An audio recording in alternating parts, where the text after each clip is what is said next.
জীবন যে কত মধুর হতে পারে। একটা স্বামী কত দায়িত্বশীল হওয়া তার উচিত।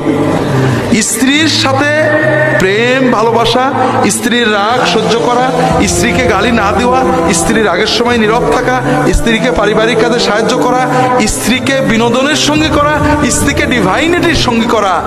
না নিজের নামাজ, নিজের তাহাজ্জুদ, নিজের কোরআন তেলাওয়াত, নিজের দিন চর্চা। স্ত্রী আমার রান্নাঘরের সাথী নয়, আমার বেডরুমের সাথী নয়, স্ত্রী আমার জান্নাতেরও সাথী। আমার স্বামী শুধু আমার বাজারের চাকর নয়, আমার স্ত্রী আমার রান্নার কর্মচারী নয়।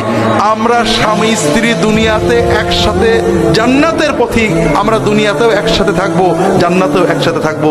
এটা মুহাম্মদ রাসূলুল্লাহ শিখিয়েছেন। আর মুহাম্মদ রাসূলুল্লাহ সাল্লাল্লাহু আলাইহি ওয়াসাল্লামের স্ত্রী স্বামী যা আচ্ছা যান খাবার বেঁধে দিতেন।